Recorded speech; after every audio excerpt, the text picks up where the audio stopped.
Black Mirror Season 3. Over the last 2 decades, the exponential rise in technological advancement, regularly termed the digital revolution, remains unparalleled. As citizens of the 21st century, we've seen the birth of social media, fueled the dominance of self-clicked portraits, aka selfies, in digital photography, witnessed the power of the web in sparking political change, advocated for a technology that isolates us from reality, virtual, and regularly spend more time pondering, scrutinizing, and prioritizing the launch of another generation of a bar-shaped consumer device more than the candidate in a general election. And even after all this, the next breakthrough always feels right around the corner, be it the adoption of gigabit-speed internet, miniaturization of electronics, or fully automated autonomous vehicles. In Charlie Brooker's Black Mirror, an anthology series that showcases the potential negative effects of new technologies, though, the future is already here. And it's never good.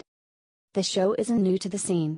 Black Mirror started in 2011 on Channel 4 in the UK, and has aired a total of 7 episodes over 2 series and 1 Christmas special. Its third series, releasing October 21st in its entirety on Netflix, is a big step in what with an order of 6 new episodes. As before, every single episode inhabits a world of its own, with its own cynical and satirical take on a new technology. That isn't always the case. One of the reasons Black Mirror feels uneasy to digest as a viewer has to do with how probable and logical its events can seem, even outside its fictional reality. Take its first ever episode, The National Anthem, back in 2011, where the British Prime Minister is forced into an embarrassing situation post the kidnapping of a royal family member. Or the third episode of Series 2, The Waldo Moment, which had an animated blue bear run in an election as a joke, something that now serves as an eerie allegory to Donald Trump's run for the US presidency. This time around, that episode, the one that could theoretically happen in the world we know, is the third in Shut Up and Dance.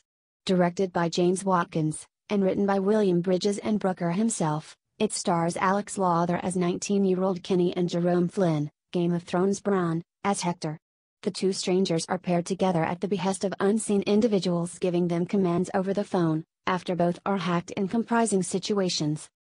To keep hold of their secrets, Kenny and Hector are forced to do task after task, which tests their patience, strength, resolve, and the lengths they are willing to stretch themselves to keep the slate clean. And as with thriller shows of this nature, Black Mirror has oft been called the Twilight Zone for the internet age. There is a great character reveal in the closing minutes that casts new light on the events you had already witnessed. At the other end of the reality spectrum is Episode 2 Playlist, which finds Wyatt Truesell, 22 Jump Street, Everybody Wants Some, playing a slightly dim-witted American named Cooper Redfield who sets off on the world trip to get away from trouble at home. While in London, Redfield signs up to help test out an in-development survival horror video game, which plays out in real-world conditions while drawing from your memories. Based on that premise, director Dan Trachtenberg, who seems to have a knack for creating pulsating horror dramas, see this year's gripping 10 Cloverfield Lane, goes wild with the concept and story provided by Brooker. It helps that Trachtenberg is adept at building up the tension, and the writing's twists and turns are capable of ferrying you through the episode, albeit while relying on some well-worn genre tropes that can come off as a cheap trick. If there's one problem with how Playlist unfolds, it's that in its tendency to outsmart the viewer, it goes too far with the capabilities of the technology on show. This is a much bigger problem in the series' 5th episode, Men Against Fire, directed by Jacob Verbruggen, who also worked on the 2 final episodes in House of Cards' 4th season. In a post-war world, Stripes, Malachi Kirby, and Ryman, Madeline Brewer, are part of a new breed of soldiers who are tasked with protecting a nearby band of villagers from a subset known as the Roaches. The latter are portrayed as feral mutants with diseases, whose hitting of food rations renders them useless for use to anyone. On Stripe's first mission in the field, he gets 2 kills and is heralded as a hero by his peers. But an incident during the mission at the farmhouse causes him to have lapses in concentration and problems with memory. Men Against Fire is the weakest of the lot here, and much of that is down to how its central mechanic feels like an overstretched gimmick at times, and not a logical extension of certain events.